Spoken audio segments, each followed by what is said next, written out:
Please అండి, రాక రాక వచ్చింది కదా, ఎందుకు గొడవ చేయడం? కొద్దిసేపు ఇంట్లో కూర్చొని వెళ్ళిపోదాం రండి.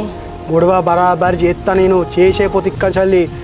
నేనంటే నీకు లెక్క లేదే, మాటకు విలువ లేకుండా అయిపోతుంది. రాని ఎవడత్తో రాని మాట్లాడతాను నేను.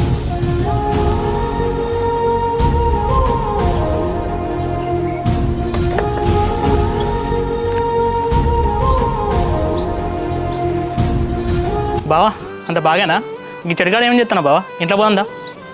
సుశీలానే ఇన్ని రోజులల్లా మరి బాగా ఎట్లున్నాడు ఏందని చెప్పేసి ఒక్కరోజు ఇంటికి వచ్చింది లేదు, ఫోన్ చేసింది లేదు. కానీ ఇవాళ నేను ఇంటికి వస్తే ఎట్లున్నాడు బావా లోపలికి రా అని చెప్పేసి అంటాడు. ఇది మీ వల్ల మర్యాద?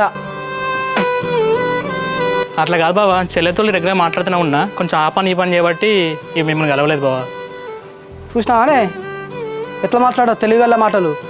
మీతో రెగ్యులర్గా ఫోన్ మాట్లాడకుండా ఉంటున్నాట, కానీ పనులల్లో బిజీ ఉన్నాడు. మీ పని లేని అవార కానీ చిల్లర కానీ తాగుబోతున్నా, నాతో ఎందుకు మాట్లాడతాడు? అది తెలివి మాటలు.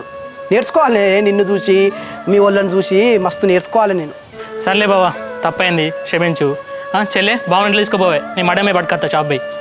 అసలు ఏంది ఏమనుకుంటాలే నా గురించి నాకు అర్థం కాదు. నాకు తిండి గతి లేక నేను ఇంటికి వచ్చినానే. మటన్ తీసుకొస్తారట, మటన్ తినడానికి వచ్చినా నేను ఇంటికి. ఎందుకు వచ్చినా నేను, ఎందుకు వచ్చినా? నువ్వు ఎవరికి చెప్పొచ్చినావు ఇంటికి?